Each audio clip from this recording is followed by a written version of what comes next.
Doing Quarantiki number 82. We have we've had a tiki party last night, and we have pretty much cleaned up after the tiki party for the most part. And tonight we will talk some about that tiki party and the aftermath thereof. Sounds like a fun thing to do. And here we go. We have people coming in. We have the crew of Molly coming in. Yay! So, folks, we survived a haunted tiki party. The zombies were amongst us. We had fast-moving and slow-moving zombies. We had worms of the earth. We had the hounds of Tindalos. We plumbed the ocean's depths. Um, we had cake or death, in which case we actually had cake and death. And occasionally, well, we were supposed to have a couple of sanity checks, but those didn't turn out. And we were supposed to have a couple of flaming moas, and we didn't get those, which meant I didn't get to play with flame. So guess what? We're going to play with some flame this evening. We're going to do some flaming moas. We are going to do the sanity check. We're going to make a couple of sanity checks and make sure that, well, we're still sane after doing this party. And in so doing, we're going to taste test the sanity check with two different ryes, because my go-to rye has been Rittenhouse, and I've been told really good things about Old Overholt, and so we're going to put those two up against each other. But first, we always start with a toast. And I think it is only appropriate that we do a toast to the guests that make Quarantiki possible. And some of those guests occasionally bring me presents. And one of those presents was a rum that I was fortunate enough to be able to taste in an advent calendar last year. My sweetie had put together an advent calendar composed of rums that I owned, but then snuck out and went to friends that have other rums and snuck in a few ringers. So here I am trying to figure out what this taste is of this rum, and I can't place it, and I can't place it. And it turns out it's an agricole rum, but in other words, it is made from sugarcane juice directly, as opposed to from molasses or sugarcane syrup. And turns out the reason I couldn't identify it is because it is not produced in any French territory, therefore it's not a true agricole. It's produced in Hawaii. It's a domestic rum, and it is made with Hawaiian sugarcane, which is also kind of cool. And so we are going to partake of that, as long as I can figure out which end of this knife is the sharp end so I don't end up slicing open my thumb. I did get a tiny little cut on my pinky while doing the party, and let me tell you, little cuts on the pinky or anywhere else can be rather problematic when you're dealing with a lot of lime juice. Okay, wait a second. Is there a plastic wrap on this? What's my rule? What's my rule, hun? Open it before the show. Oh, well, that would be a good idea. I didn't do that. And now, what do you think? There we go. Wow, that's a glass stopper, and there's a plastic ring around it in order to make it tight. That's kind of cool. Hey, what's going on here? So one of the nice things about Halloween is it feels like it's the only occasion when you can actually play around with some dry ice. And that's what we got going over here is a little dry ice. We have a Gwen Albiani. Gwen, who was here last night and partaken, but sadly is no longer in residence. She has run away. On her grand adventure. On her grand adventure. We said goodbye to her this morning, and she is off on a grand adventure. So here we have the Kohana, and I'm going to raise a glass with my lovely wife. Would you like some of this Kohana? I would. Here we go. This little Kohana. I forget what I have to check here. Coho. It's 45% alcohol, so a little over the usual 43, but certainly not hot. This is a 2019 harvest, and they right down to telling you what the variety of cane juice is on it. This is the Coho version of the Coho release. So we're going to take a sip here. Actually, we're going to stick our noses in it first, because wow. Because it smells yummy. It does. You can see the, yep. So this is a jack-o'-lantern, except it's made out of a pineapple shell, and we first saw those on I don't know where we first saw them, but it was very cool. Yeah. And so there we go. We're just moving We're stuff moving all over. everything around. I don't know where anything goes anymore. Let's go There we here. Yep, sure, that's fine. Oh, that's tentacle sticking up there. That's what's blocking him, right?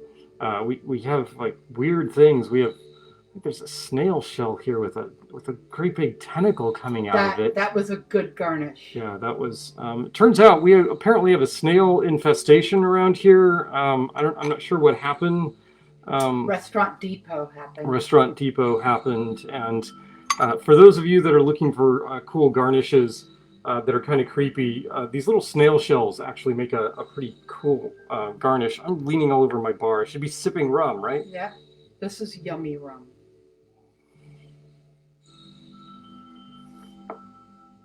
Oh, that is so immaculately smooth. Oh.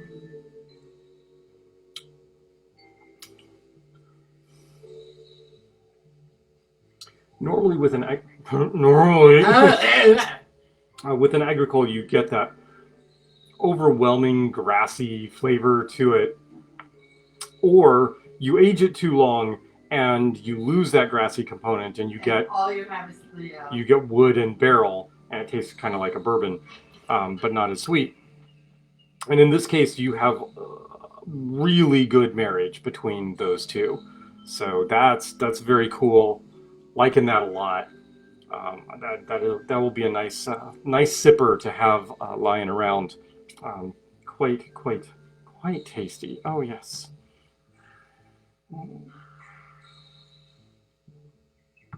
You may notice that we have new artwork, right? So we have artwork that is up there that is a sketch from Samantha.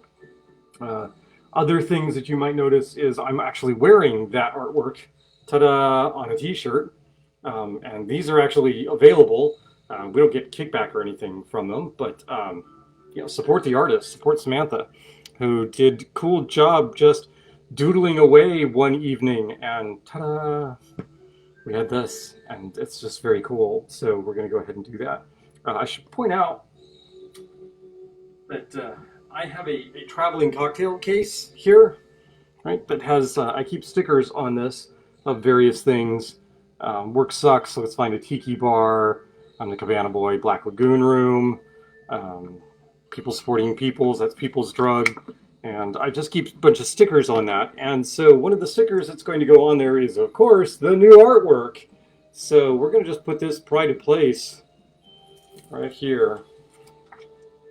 Stick that right in the corner, right up here. You can't see that. We're just going to, right there. We have a high star Pooch and Emo from Greg Terry. There it is.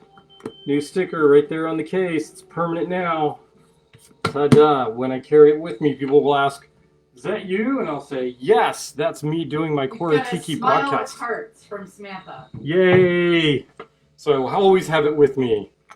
I need more dry ice. I need more water or something. This is old dry ice, right? So this is the dry ice from yesterday. It's almost dead at this point. But we had a lot of fun with it. I thought I would also talk about some of the things we learned from the party, but in order to do that, I feel like I have to have a drink in my hand. Otherwise, it's just not appropriate. So we are, in fact, going to do a drink. And we are going to do the Flaming Moa because I wanted to do Flaming Moas, and we didn't do any Flaming Moas last night, and that was sad, because I didn't get to turn anything like in flames. Didn't get to burn anything yesterday, so we're changing that right now. Okay, so what do we need to do here? We need my grenadine, which is hiding. I pulled it out. I no idea. There it is. It's right here next to the curacao. Okay, so what are we going to do? We're going to do a half ounce of grenadine.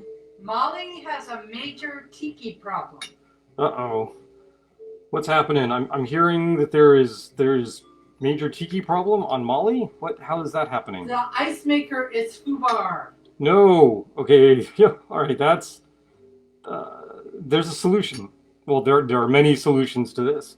But if you happen to have some rum agricole on hand, like a good Blanc rum agricole, an unaged rum agricole, then you can drink sort of the classic Caribbean tiki drink of the French islands, which is the tea punch, which traditionally has no ice in it. So there you go. Uh, tea punch is kind of like a deconstructed daiquiri or a daiquiri that you make on the fly. With you get to add whatever sugar and lime juice you wish to add in order to your rum agricole. Presumably, when you are, so I am told, when you are in Martinique and you order a tea punch, they essentially put the bottle in front of you and a set of limes and some sugar with a spoon, maybe some simple syrup, and you have at it. That's you making the tea punch, which is, that's kind of cool. Repairs are in progress. Repairs are in progress. Good, good, good. Okay, so half-ounce grenadine, half-ounce of orgeat. That's the wrong orgeat. This is the right orgeat. Some people may ask about the orgeat and why is my orgeat so brown when others are either clear or more white. And sometimes mine has been more white than this. In this case, I roasted the almonds ahead of time before making the almond milk, which serves as the base for this. And that explains why this is somewhat more brown. Yep. Than previous versions. So half ounce. Some of you may recall that in doing the testing for the Haunted Tiki Party that I already did a flaming moa. Moa? Moe? Moe? I think it's Moe actually, but I don't honestly know. However, we used some passion fruit liqueur that was given to us, and it is homemade, and I did not want to use that up for cocktails for the haunted party. Now, it turns out I could have, because we didn't make any, so it wouldn't have been a problem. However, in this case, we actually have the liqueur that it is supposed to be made with, which is Passoa. So Passoa, the passion drink made with real passion fruit. It's a liqueur. It is a product of France, 20% alcohol by volume. And we did a taste test of this the other day, and I gotta say, it tastes like candied fruits. It does not have that bright, crisp passion fruit flavor that our friends liqueur had. So, but it is redder. So we're gonna do a full ounce of the Passoa. And I think one of the advantages of using the Passoa is the color will be a little better for flaming moa. Moe. We need an ounce of lime juice for each one of these. Apparently we were off on our measures. We didn't account for how many people would have how many drinks, and we way overestimated. Now this is one of the problems of having a party, is that you don't know how many of what drink people are going to order, and in order to make sure you've got it covered, you kind of go overboard. And so, yeah, I had it well covered, which means this week It's cocktails. it's cocktail week. Yeah, we're going to be doing cocktails probably all week long, which is good because I need to pack up my office, and we're eventually moving from our old office to a new office, and I just need to get some stuff packed up, make it easier for the movers to come through, that sort of thing. So I need to spend some quality time doing that. That's going to be stressful. I'm going to come home. I'm going to have cocktails. Life will be good.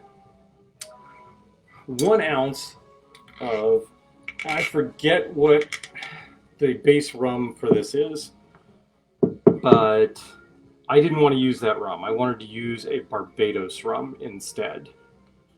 I think it was like a Cruzan or something along those lines, but I don't remember offhand. But I know the recipe that I'm putting together, I wanted the Barbados rum, and so I'm going with the RL Seal, Richard Seal's brand. So there's an ounce,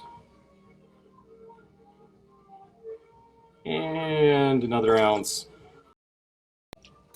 All right, there's the seal. It does require a couple of other rums. One is an overproof Jamaican, and in which case we are reaching for the Smith and Cross, good standard half ounce of the Smith and Cross.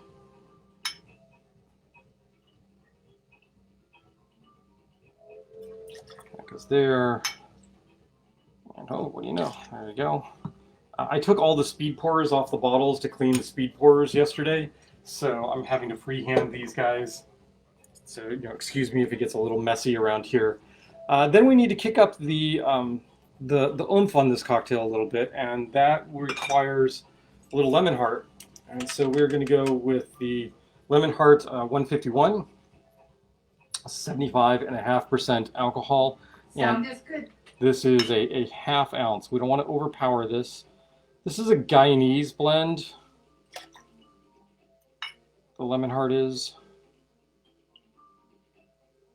But being the overproof, it just adds some really, really cool notes to it. A lot of people get a ton of licorice off of this. I don't get quite as much licorice as others do, but it's still definitely present. All right. I'm going to put some cubed ice in here to start with, to shake these guys.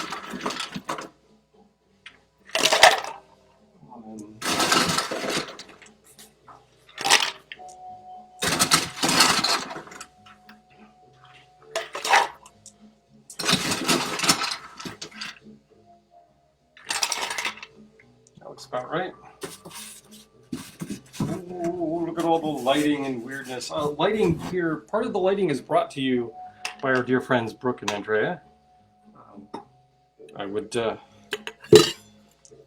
like to confirm that Brooke seems to be doing okay. I was on the phone with her the other day. She stepped outside to get a better signal and was promptly attacked by a wild raccoon. No, she lives in the city limits, not that far out, but attacked by a raccoon, bad things have happened, and so she's having to undergo a regime of shots. That's not a whole lot of fun. So, Brooke, hope you feel better. Sorry. It wasn't me, I promise. It was not me. I was not summoning a raccoon through the phone, nor telling it to attack you in any way. Okay, we are going to shake these. Turn those upside down. And shake away.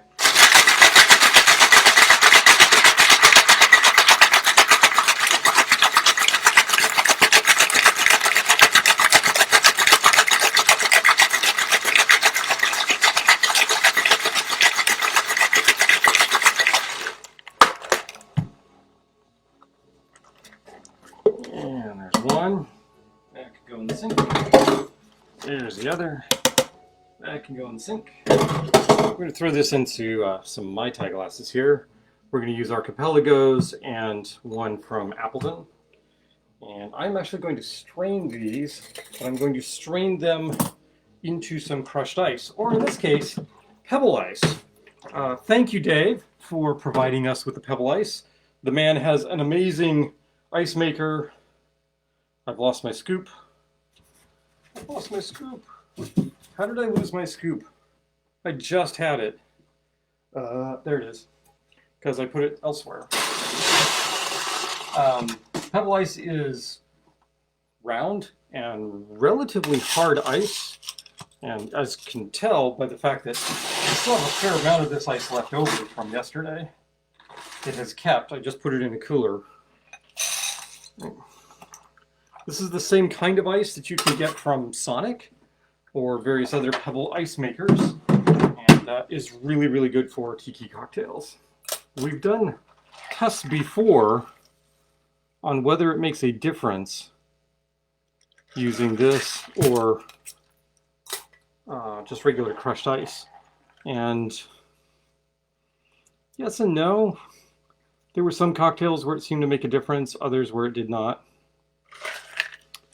Interestingly enough, these are relatively small Mai Tai glasses, and as a consequence, I have juice left. I have good, yummy stuff.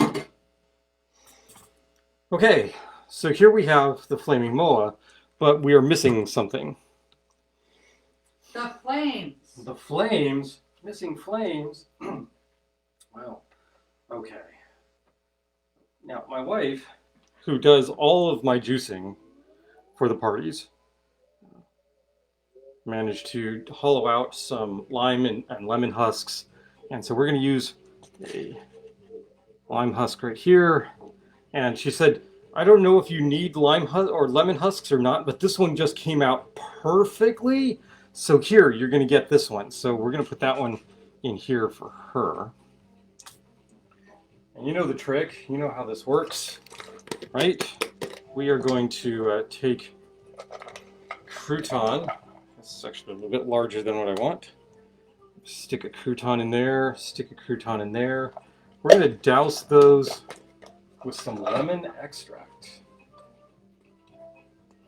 By the way, in order to prep for this party, we went to the local restaurant supply depot, restaurant depot, yeah.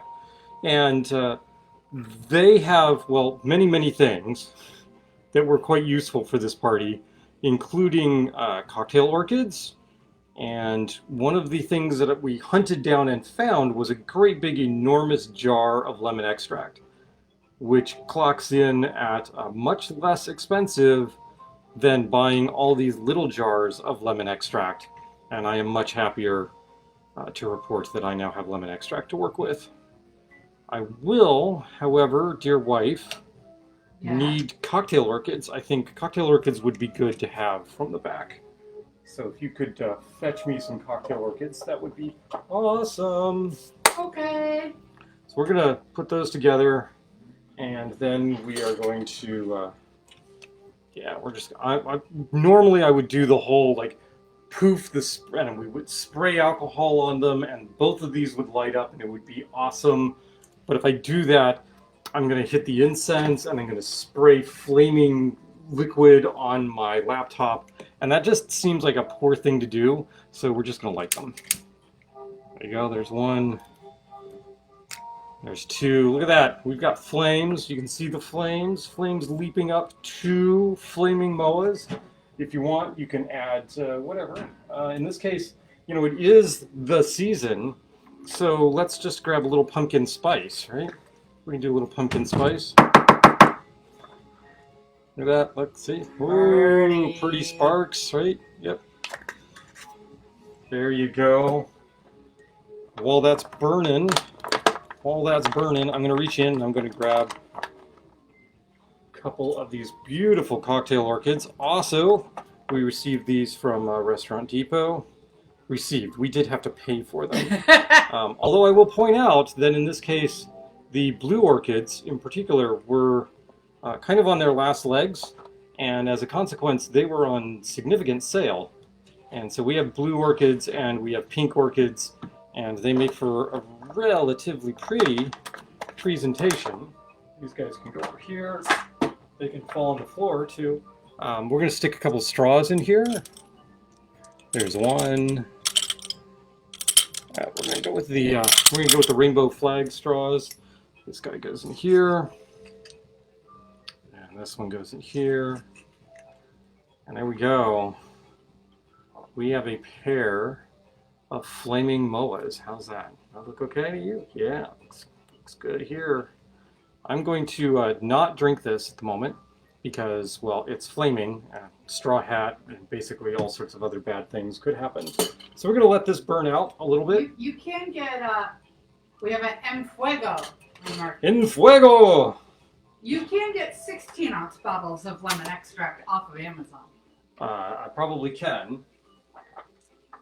But there's a restaurant supply store nearby that is in fact open to the public. Somebody that and since they're open to the public, I want to encourage that behavior. Yeah. And so we are buying from them in this case.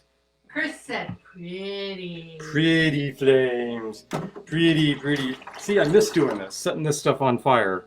I will not make any comments about one of the previous parties and somebody accidentally getting her hair caught in the fire, and maybe that was the reason why the flaming moa did not actually get ordered last night. No, that couldn't be it. That is burned out now. So if I have any qualm whatsoever, look at this. So it turns out we have way more. Did not need to do 2 of those. Wow. So if I have any qualm whatsoever about using the crouton to do this, it's the fact that as the crouton goes out, it does leave sort of a toast. Right? Which is maybe not the smell that you want. I'm going to go ahead and remove this and remove this. Make it a little easier to drink. And here, this goes to you. This goes to me. Bon appetito! Flaming Moa for the win.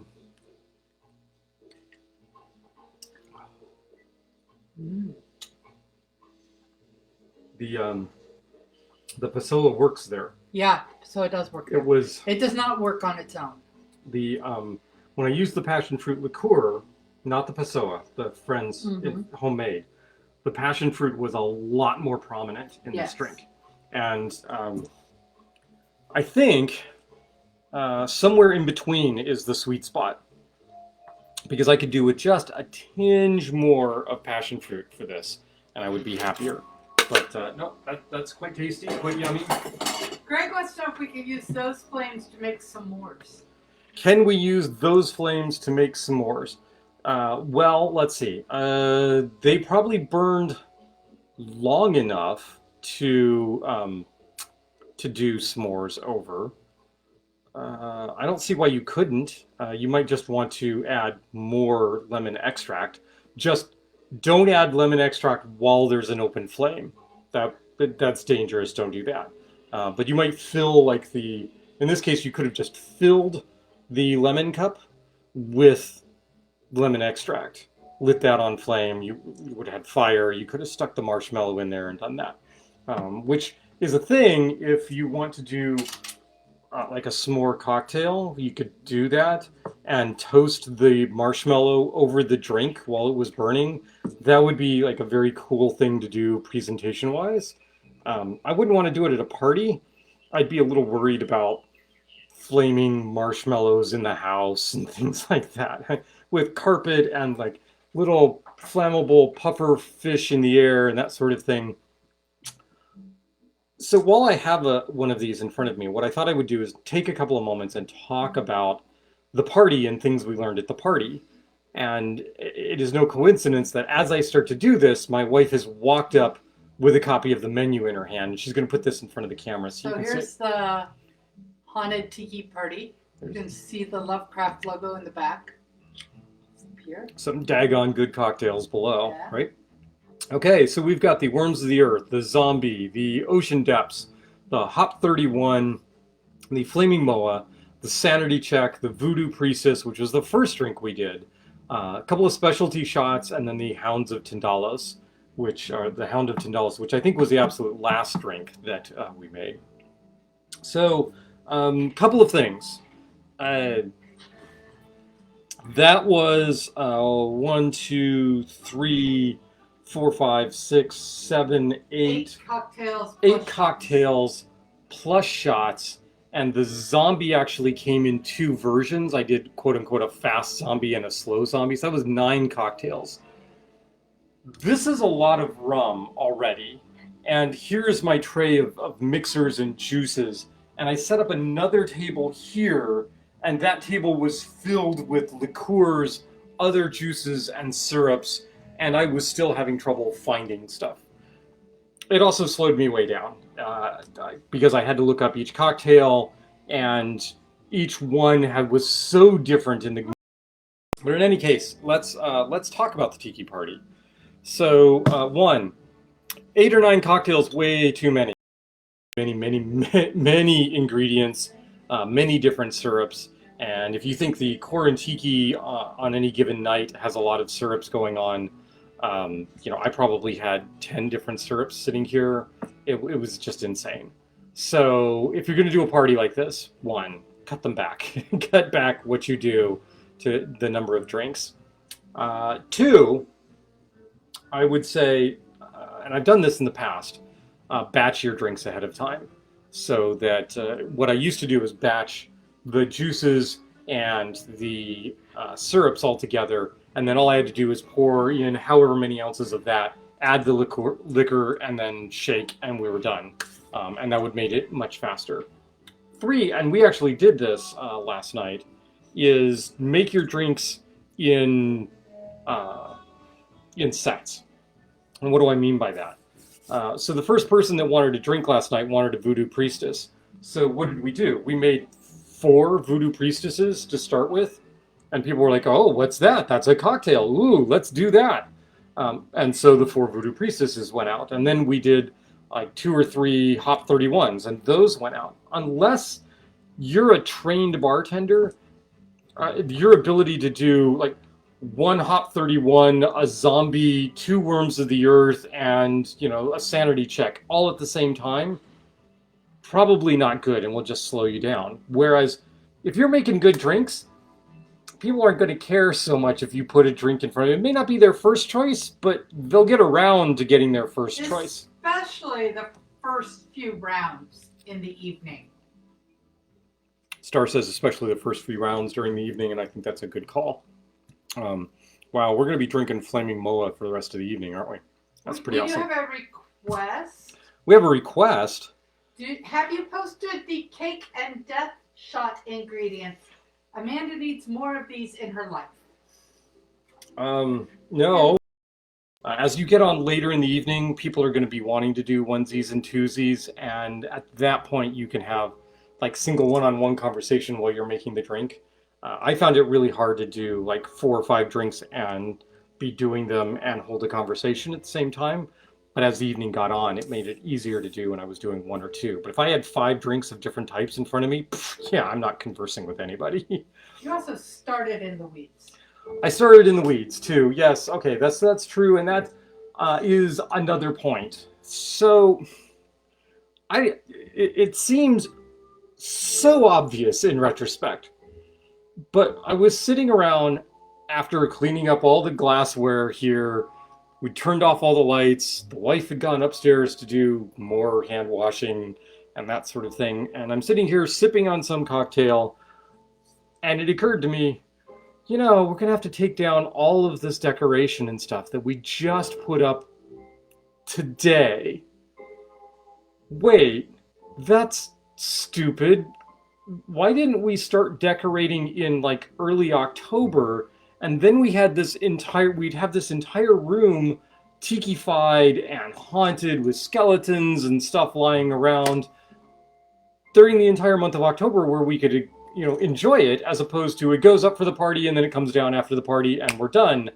And I'm like, oh, well, that probably contributes to a little bit of the letdown after the party, because now I have to take down all my decorations and stuff. It also would make it easier to get all of the little bits and pieces of the decorations that you want to have done, because then you have all month to prep them, as opposed to 4 hours. So when she says that we were in the weeds, I didn't open the bar until almost hour and 15 after the party started. Now that was okay, because we did have punches for people. This does lead me to another conclusion, by the way. It's very cool, very, very cool, to shove some dry ice in your punch and have it foam over and just look really, really cool and awesome. You need to have some means of making sure that dry ice doesn't make it into people's drinks, and we have a titration device that makes it like impossible for dry ice to get through, which is cool. But here's the deal. If you put enough dry ice into your liquid, it will in fact flavor the liquid. We noticed this with the water. By the end of the party, because we kept adding dry ice to the water, because we want people to hydrate, the water developed kind of a minerally taste to it by the end of the evening, because we kept shoving the dry ice into it. So careful on that. Don't do that so much. What else? What else did we learn? Are raccoon shots like cake or death? Raccoon shots are not like cake or death. However, I'm not sure who made that suggestion. Amanda. But Amanda, I think you've just given me an idea for a drink that we're going to have to do. I need to make sure that it foams. Yeah. So. That was Brooke that said raccoon shots. Yeah, so I think we need foaming raccoon shots. Yeah, And Margie Austin is sad she missed the flames. Oh, well, I'm sorry you missed the flames. I mean, I could do more. That's easy enough. You know, here's glass. I do this. Yeah, you have a spare one there, so I can flip do this it over. on Flip that over. Margie, you missed the flames. Fine. I'm not sure who else missed the flames. Probably Brooke. Yeah, y'all missed the flames. Fine. Make me go backwards. Do more flames. See if I care. No, no, that's not the way it's supposed to go. All right. Uh-huh. Uh-huh. You want flames? We got your flames. Right? There you go. Flames. Flames. Flaming Moa. That actually looks really cool sitting on top of the Erlenmeyer flask. I'm just going to set that right there. There you go. It's like its very own little tiki torch, but it'll burn out really pretty quickly. What else? What else were we thinking about the party? I don't know. Other things will come to me. We did well having the punch ready. Right. Okay. So if you're having a tiki party, while you are prepping your bar and putting together whatever you're putting together to make sure that you can make drinks, oh, pretty flames. Brooke asked, "What's on fire?" The whole table. The whole table is on fire, Brooke. Yep. Oh, a sip of the Kohana, which is so good. So good. Are you done? Yes. Would you like more flaming Yes. Moana? Flaming Moana? No, don't flame Moana. Here you go. You'll probably want a straw. She has a straw.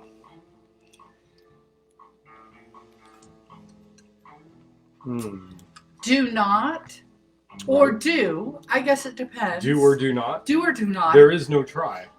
Is, we had our party on Saturday. Yes. So today is Sunday. Yes. Tomorrow is the day that our housekeepers come.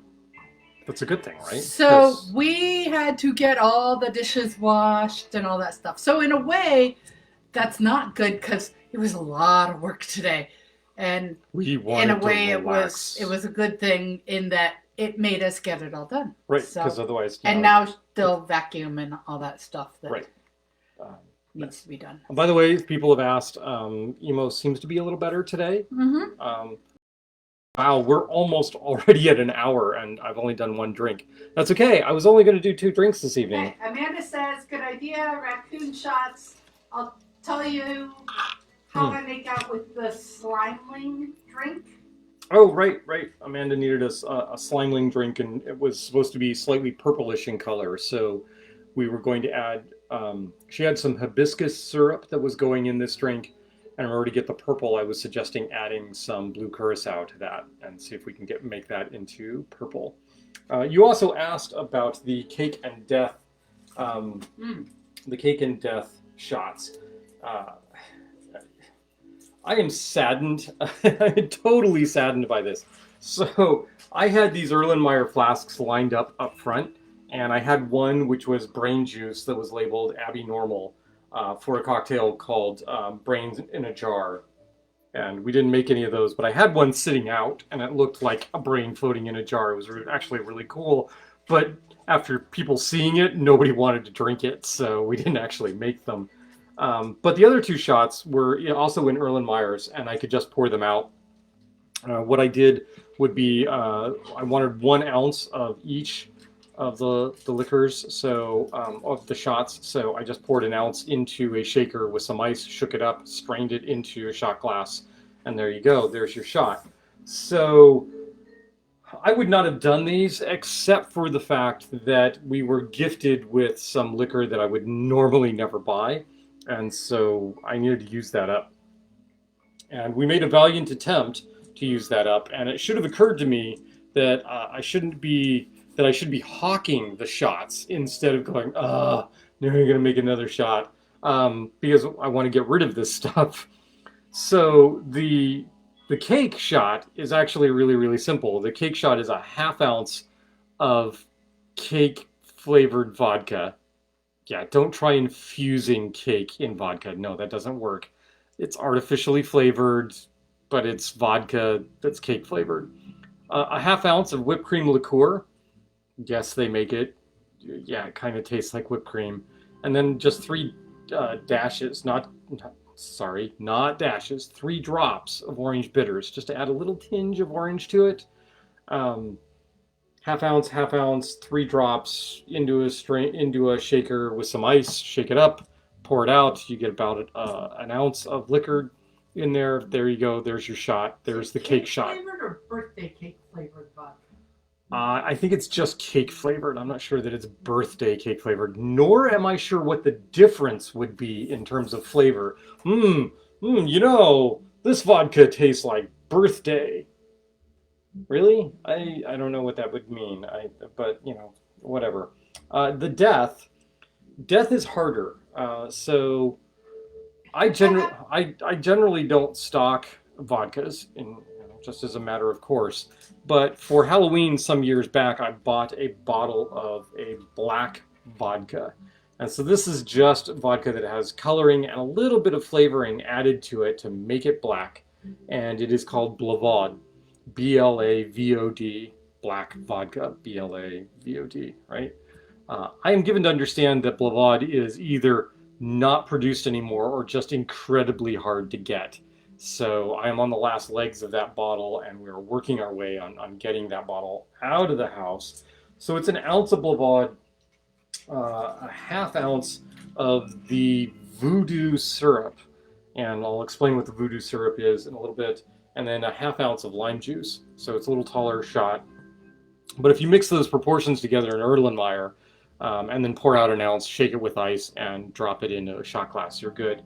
The other thing that I did was, if you go to and 1/2 ounce lime. Half ounce lime, half ounce voodoo syrup, right? The other thing that I did to both of those is, there are these little vials, right? Can you see this little vial? Itty bitty. If you go to a cake decorating place, like whatever your hobby stores are that have cake decorating sections, they have this stuff called luster dust, which is this sort of metallic-y, dusty, glittery thing that is edible. And if you just put a little bit into your liquid, because of the different densities, it swirls around and gives it this shimmery glow. It's very cool. It's the same technique that Hypnotique uses for their liquors to give them that shimmery look to it. You can achieve the same thing by just putting some luster dust in it. It's very cool, very awesome. It's also very cool in a drink that has some dry ice in it, because the dry ice will cause it to bubble and you'll see the shimmers through it. It's very, very cool. But I added a little bit of the gold luster dust to both the cake and the death. So you had these little sparkles in the blackened dark death. And you had this bright, cheery, yellowy cake kind of color with sprinkles, and it was like really pretty. And so we had cake, and people wanted the cake. And so, as the Eddie Izzard thing, routine goes, like if you offer a person the choice between cake or death, really, they're pretty much choosing cake, right? I mean, oh, I'm sorry, we're out of cake. You must choose death. That sort of. I like the death. That's the routine. My conceit on this is the shot in my case was cake or death, not cake and death. You didn't have an option. If you ordered the cake, you got death as well. So my trick was dropping the orange in, was my adding arsenic to it or whatever. Right? So you got cake or death. You actually got cake and death anytime you ordered the cake or death shot. So Brooke says, I would not try mixing the two shots. I don't think that would work. I don't think that would be bad. The voodoo syrup, by the way, voodoo syrup is a 2-to-1 white sugar to water mixed with a tablespoon of just generic pumpkin spice. Right? So you mix up the simple syrup, and then you add a tablespoon of pumpkin spice. You stir it up real good, throw it in a jar, shake it up as you go, and there you go. There's your voodoo spice. All right, this comes from the Voodoo Princess that uses like 2 ounces of the voodoo syrup in it. It's very pumpkin spicy, without being pumpkiny. Which, if you've ever had pumpkin spice, you know that pumpkin spice is not at all pumpkiny. There's no pumpkin in pumpkin spice. It's spices you put on pumpkin. If you wanted pumpkin pumpkin spice, you'd have to add pumpkin flavor to it, and that, I didn't want to do that. So I think that covers the questions so far, but I think there's more questions coming in. it says, thank you for helping me with No Women, No Cry. Amanda presented me with a recipe she wanted to do from Shannon Mustafar's cocktail book that required Cruzan blackstrap rum, which I didn't actually own, but now she has some because we went to the liquor store and got some for her, and I forgot to pour off some, which I should have done that. And it also required some some Jamaican pot still black rum, which of course I had. And unfortunately, when we made the drink, I mixed the proportions. I flipped the proportions of the Hamilton pot still black and the Cruzan blackstrap rum.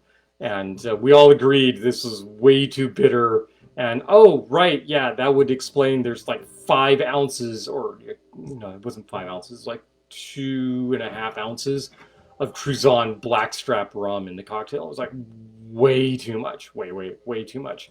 If you're going to do a cocktail like the Jungle Bird, that modern take on the Jungle Bird that uses the blackstrap rum, it is just a bitter cocktail because you're adding blackstrap rum to Campari, and it's just bitter. We also had a Malort sighting last night. Somebody was gifted a bottle of Malort, and they were like, "What do I do with this?" And I said, well, you know what you do is you go over and you ask my friend Zach, who actually enjoys making cocktails with Malort, and he will tell you what to do with the Malort. I don't know what to do with Malort. I would just treat it as a digestif in the same way that I would treat Fernet Branca or something along those lines. Both cake and death. I wanted to know if anybody else makes black vodka, and I have found 2 more online. There are others that make black vodka. Crystal Head makes a onyx. So the other thing that you can do is there's always black food coloring to vodka. You can just do, shortcut it, go there. Squid ink, you can do squid ink. Do not use activated charcoal. There's been some problems with activated charcoal in cocktails. Don't do that. Don't do that without being exceedingly cautious. I just don't use it. But I mean, there's any number of ways of getting your cocktail black if you want to do it that way.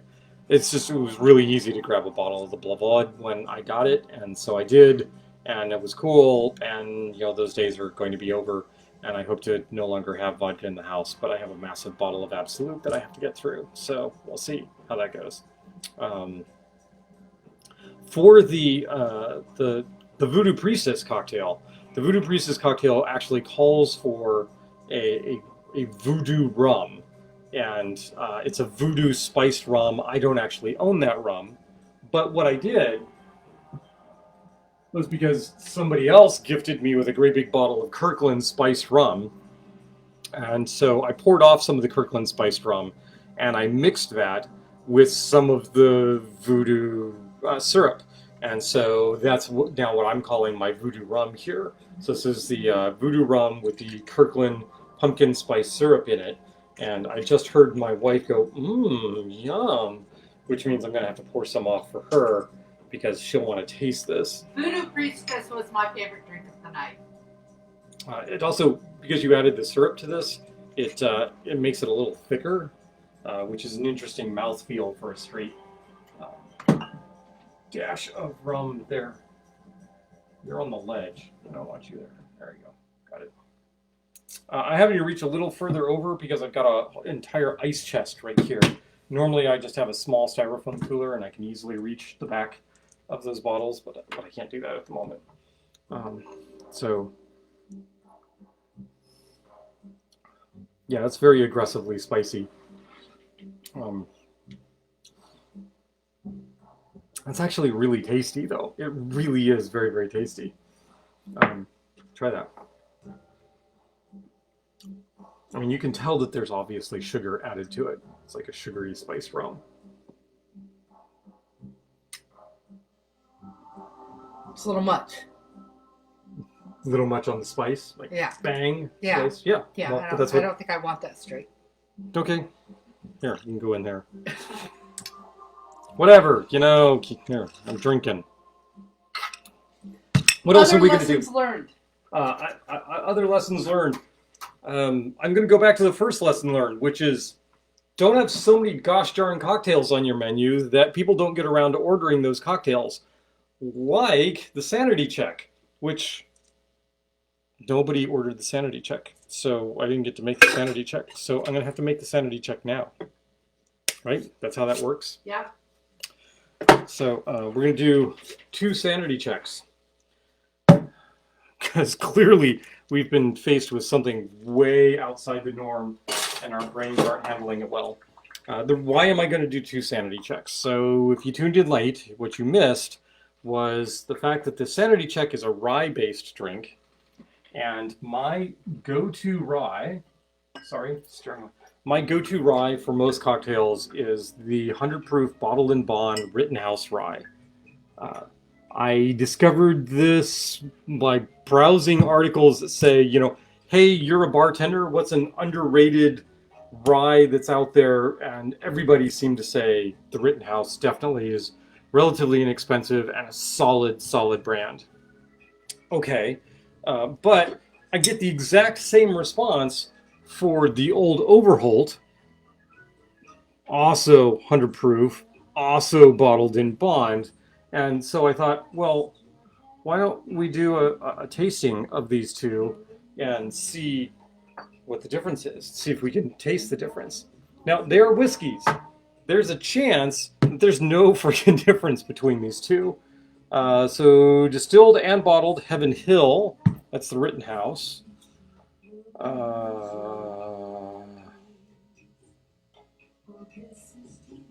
Western Pennsylvania Overholt brand was one of the first American whiskeys bottled in bond in 1897, non-tuna filtered. It does not in any way say distilled and bottled by Heaven Hill, so my guess is that it is in fact different. So that's good. All right. So we're going to pour a little bit into 2 glasses. Now, rye is not my wife's favorite spirit, so I'm not going to pour a whole lot in here. Just enough for the 2 of us to have a taste. So this is the Rittenhouse. You want to come up here and have a taste of the Rittenhouse and the Overholt? Look at, we're doing this again, unopened bottle. So much easier than the Kohana.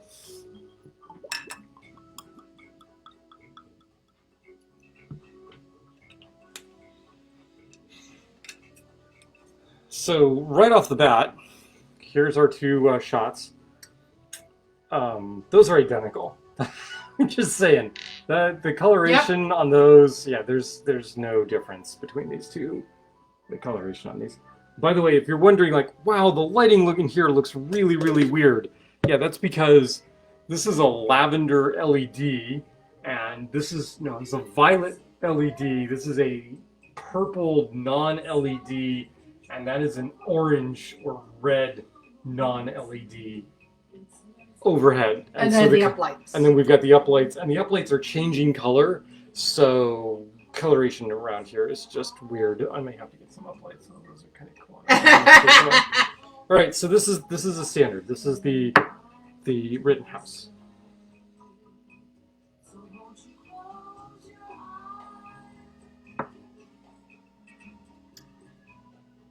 That's rye. It is rye, and it is not the Caribbean cask rye that you like. Right. Overholt.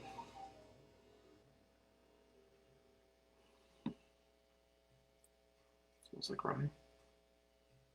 That is rye that I don't like as well. Really?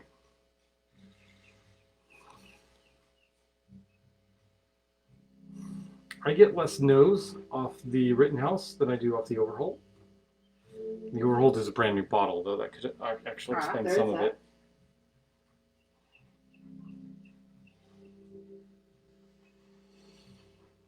I get more bready notes, more yeasty notes off of the Overholt on the flavor, on the smell.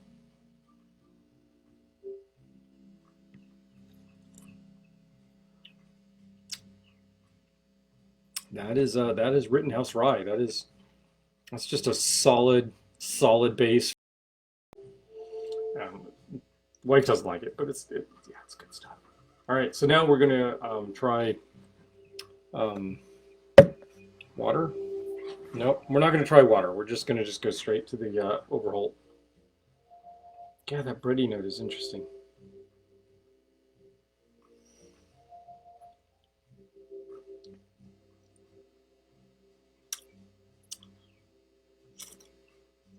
I'm going to agree with my wife here. They're not stunningly different. I would not mistake the two. The Overhold has a really interesting finish to it that is very different from the Rittenhouse.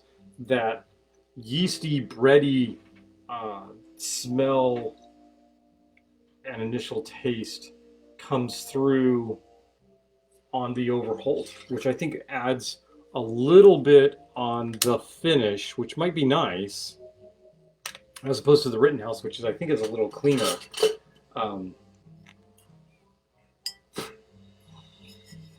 But we will see what that works out as in a cocktail, because we're going to do the same cocktail two different ways, in that we are going to use the Rittenhouse and the Overholt in the sanity check.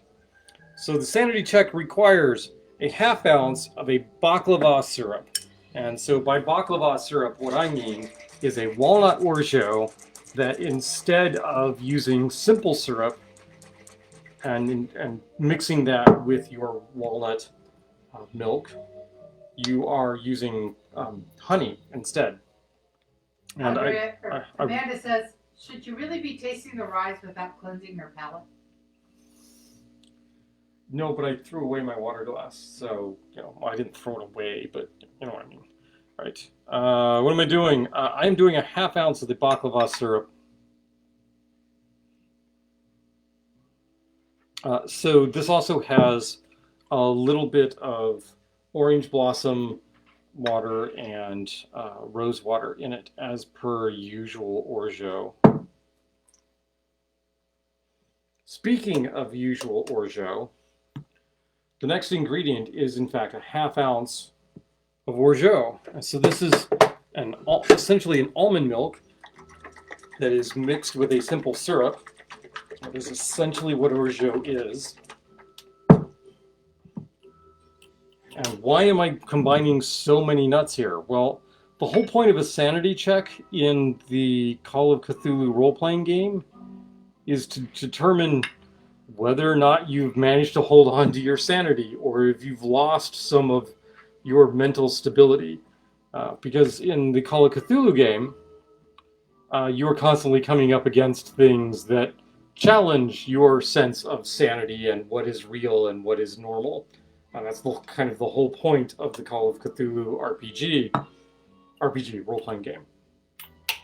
And as a consequence, it is literally a check to see if you're getting a little more nuts. And so this is nuts, and more nuts thrown together, and then added some rye for some spice to it, because that's what we want to do. So we need a little bit of citrus in order to break this up. And because I'm using rye, I'm going to go with lemon. I like lemon and rye better than a lime and rye mixture. Lemon works better. I don't know why, but it does. That's really good. So lemon juice, which is here.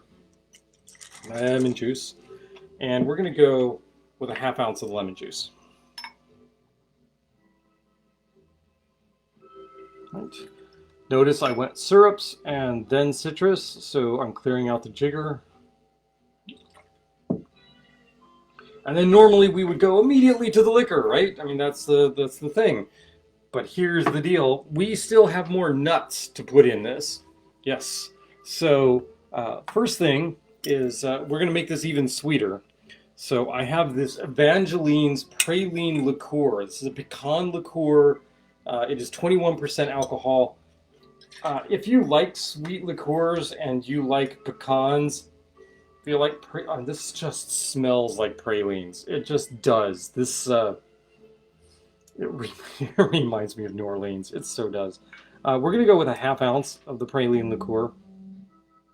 Now, this is not a drink for people that don't like their drinks sweet, because you've got two different orgeaux. You've got the praline liqueur, which is pretty freaking sweet, all in here. That's countered by only a half ounce of lemon juice.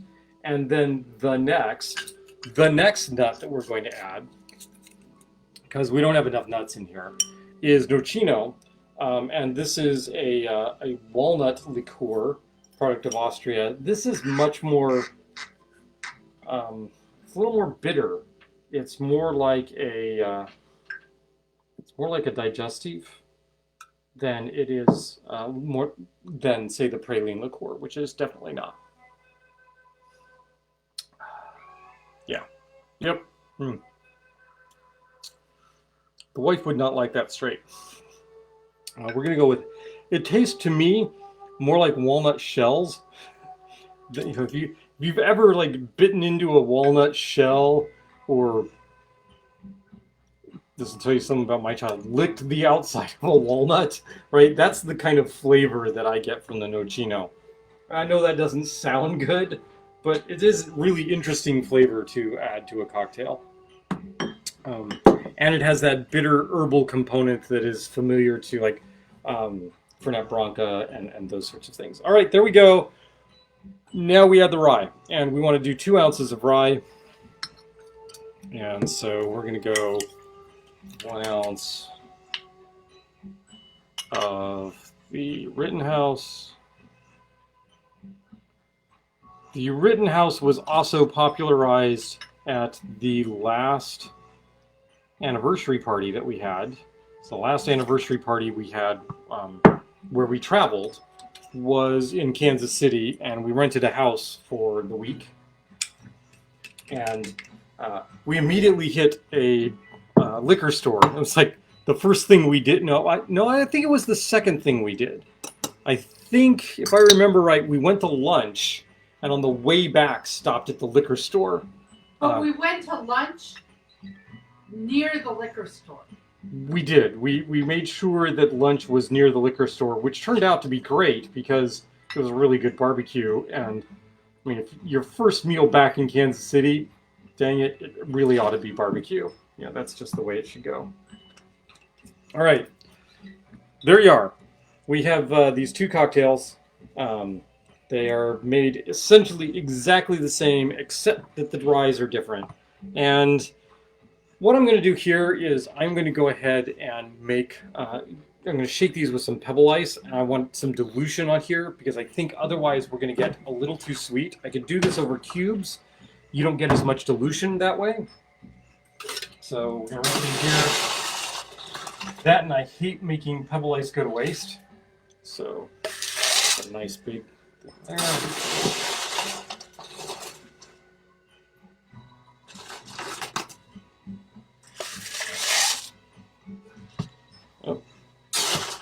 Here we're aiming for same level of ice. Yeah, that looks about right. Okay, ice levels are the same. And now we must do the shaky shaky. The shaky shaky. I need glasses for that. And what did I do with them? There we go. 2 glasses here.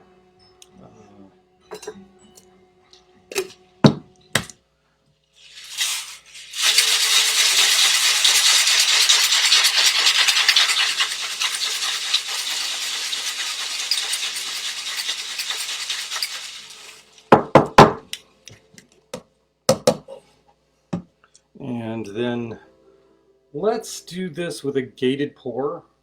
So what I'm going to do, I'm going to pour this in. Yep. It's just going to be nice and cold, just as is. And yes, I'm going to cross-contaminate just a little bit because I'm using the same shaker tin. Not worried about it.